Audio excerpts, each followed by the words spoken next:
Ibuhos mo mga bossing ko, ito pong isang basong tubig at pinagbabayaran nitong bawang natin mga bossing ko at magugulot ka sa resulta nito. Ito po'y gagawin nyo lamang mga bossing ko sa umaga. Ito pa mga bossing ko, yung mga bandang alas 7 nyo po ito gagawin mga bossing ko na nakaharap ka muna sa gawing silangan mga bossing ko sa umaga. Ito po'y magdudulot sa inyo ng swerte mga bossing ko at ikaw mismo ay magugulat sa dami ng blessing na darating.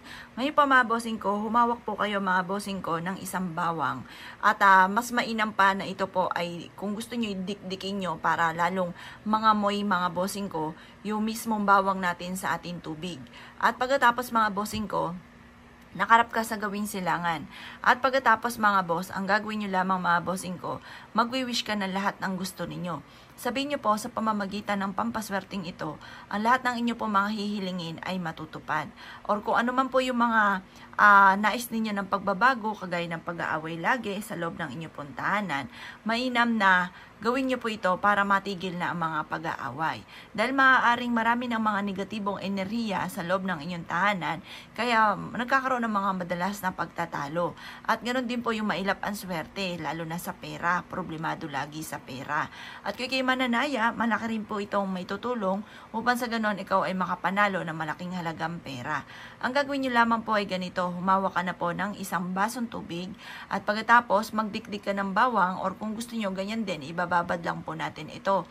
24 oras nating ibababad. Pero bago nyo ito ibabad, mag-wish ka muna na lahat ng gusto po ninyo.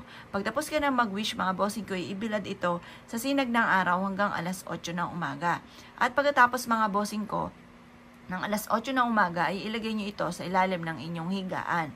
At bukas mga bossing ko, i-overnight natin to sa ilalim ng ating higaan.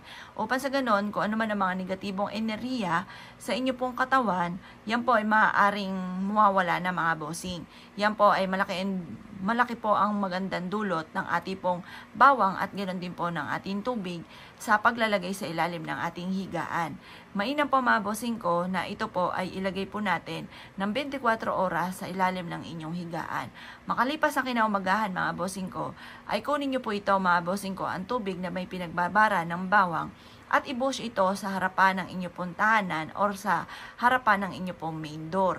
Ang dulot po nito ay swerte. Hayaan nyo po siya na kusang matuyo po dyan. Ito pa mga bossing ko, magugulat ka kung never nyo pa ito na hindi nagagawa. Magugulat ka sa daming magagandang benepisyo na dulot po ng ating pong bawang at ng tubig. Ito pa kung kayo po'y lagi minamalas, away-away palagi, may ang swerte lalo na sa pera, may mga karamdaman at ganoon din po hindi nga po pagkakasunduan na miyembro ng pamilya, maging sa inyo po negosyo na away-away palagi, pwede nyo rin po itong gawin mga bossing. Ibabad nyo rin po yan sa bawang at tubig at ilagay ito naman sa ilalim ng kaha po ninyo. Kung kayo ay may negosyo sa ilalim ng kaha. At kinabukasan na ibuhos nyo po ito sa main entrance ng inyo pong negosyo. Ang dulot po nito ay swerte. Hayaan nyo nang matuyo lang po yan dyan mga bossing ko. Ngayon po mga bossing ko, ikinaniwala at nais nyo po itong gawin. Asya mga boss. Good luck po sa inyo po lahat.